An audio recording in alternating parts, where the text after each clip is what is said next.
Welcome back to your free Windows 7 training. In this video, I will look at how to monitor the performance of Windows 7 using the Performance Monitor and Data Collector sets. The Performance Monitor gives you statistics on how much load your hardware is under on your computer. As you will see, there is almost an endless amount of measurements that can be taken using the Performance Monitor. To use the Performance Monitor, you need to know which statistics, called counters, that you want to track. Data collector sets allow you to group together counters from the Performance Monitor and other areas of the system. Once these settings have been decided, they can be scheduled to be captured at certain times of the day or run any time that you want. The advantage of this is that it allows you to automate the capture of performance statistics, giving you a history of performance. The reports created by data collector sets are easier to read than the charts in the Performance Monitor. The data captured by data collector sets can be completely customized, or you can use the predefined options provided by Microsoft. Microsoft has spent a lot of time with data collector sets determining which statistics most administrators would want to view. This saves you the hard work of trying to figure out which performance settings you should be tracking. Once you start capturing statistics like these, it gives you a history of the performance of that computer.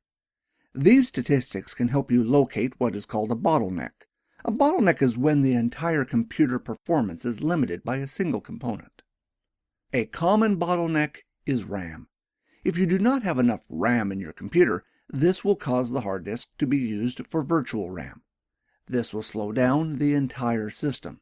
By installing more RAM, you will see an increase in the performance of the complete system. Other bottlenecks include slow hard disks and CPUs. Upgrading these or installing additional hard disks and CPUs can greatly increase the speed of the computer. Tools like data collector sets help you locate these bottlenecks. Regardless of whether you decide to use the Performance Monitor or data collector sets, you will need to have permission to do so. In order to see real-time information in the Performance Monitor, you need to be a member of the Performance Monitor group. If you are a member of the Performance Log Users group, you will be able to see real-time information as well as make changes to data collector sets. Of course, if you are a member of the Administrators group, you don't need to be a member of these groups. I will now change to my Windows 7 computer and look at how to configure the Performance Monitor and data collector sets. To start the Performance Monitor, open the Control Panel and select System and Security, and then select Administrative Tools at the bottom. From Administrative Tools, select Performance Monitor. Data collector sets and Performance Monitor are both found in here. First of all, I will look at the Performance Monitor. When I first select Performance Monitor, found under Monitoring Tools, a graph will appear. This graph tracks the counter that measures in real time the percentage of the CPU that is being used. To add additional counters, press the green plus button at the top. When I expand the Processor section, notice that there are a lot of different counters to choose from. How much processor is being used as a percentage is the most commonly used counter. However, you could track how much CPU is being used by the operating system, your applications, or even one particular application.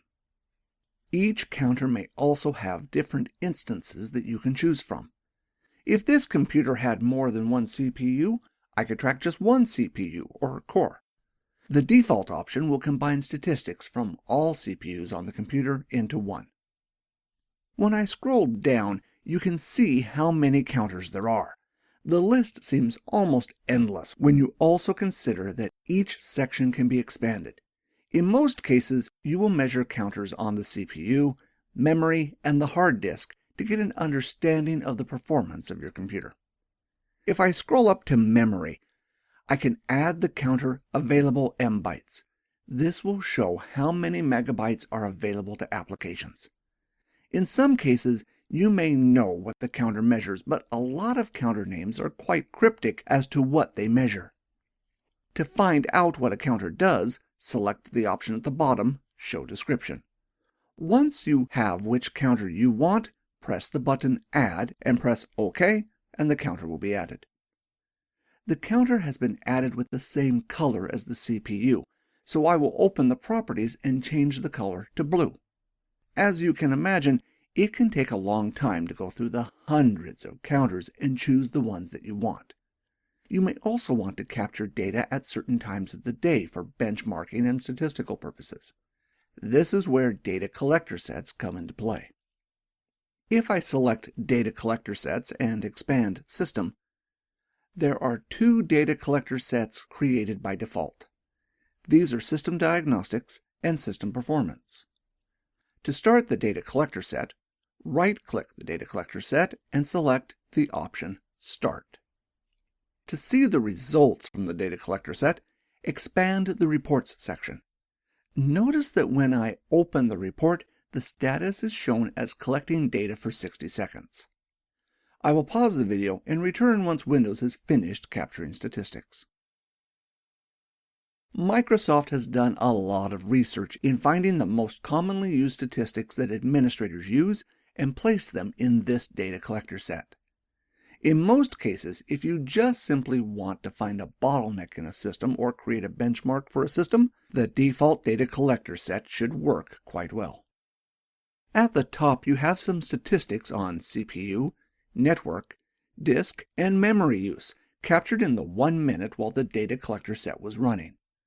When I scroll down, you can see that there is a lot more information that you can drill down into that may help you solve problems on your computer. For example, under Disk there's a section called Hot Files.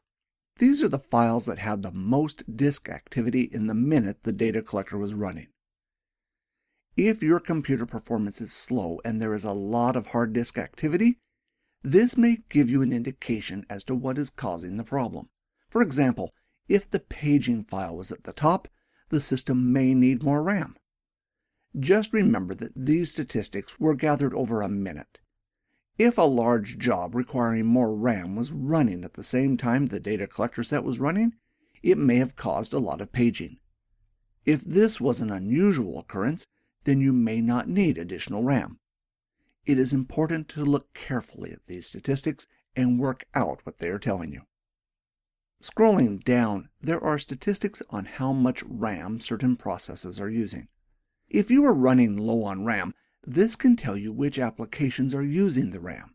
Instead of installing more RAM, you may decide to move an application to another server, or you may see if the application has the option to reduce the amount of RAM that it is using. The default data collector set can't be changed. However, it can be used as a template, or you can completely create one from scratch. If I right-click on User Defined under Data Collector Sets and select New, I can create a new data collector set. In most cases, it is easier to leave it on the default, create from a template, and add counters to an existing data collector set. The second option will allow the data collector set to be created manually. On the next screen, you can decide which data collector set to use as a template. I will leave it on the default and move on.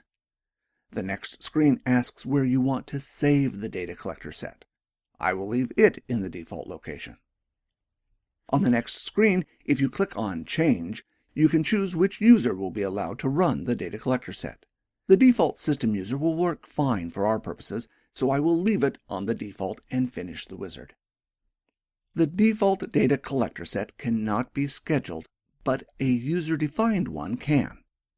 Since I have created a user-defined data collector set, I can open the properties for that data collector set and change options that are not available in the default data collector set. On the Schedule tab, I can press the button Add and select when I want the data collector to run. In this case, I will run the data collector set at 10 o'clock on weekdays only. This way, I can get a good indication of how Windows is running when it should be under some load. Running a data collector set when the system is idle generally does not give you a lot of useful information. On the Stop Condition tab, options can be configured on how long the data collector set will run. By default, it will run for a minute, so I will change that to 10 minutes so it can capture more statistics. Remember that running data collector sets and the performance monitor does put a little load on the system. Some performance settings use more system resources than others, and thus it is not recommended that you run them for long periods of time unless you have a good reason to do so. The overall duration setting determines the maximum amount of time the data collector can run. When this value is reached, the data collector set will stop collecting data. The option Restart the data collector set at limits tick box will restart the data collector when one of the limits listed is reached. For example, if you set the duration option, then when the duration limit is reached, the data collector set will be restarted and a new report will be created. If the value was set to 5 minutes, 2 reports will be created in the 10-minute period during which the data collector set is running. You can also tick the option Maximum Size if you want to ensure that the data files for the reports are not getting too large. If the option Restart the data collector set at limits was not ticked, then the data collector set would be stopped if either of these limits was configured and reached. My custom data collector set is now created and configured to run automatically. Reports for this data collector set will automatically be added to the report section at the bottom. That's it for the performance monitor and data collector sets. In the next video, I will look at other performance options that can be configured in order to improve the performance of Windows 7. Thanks for watching another free video from ITFreeTraining.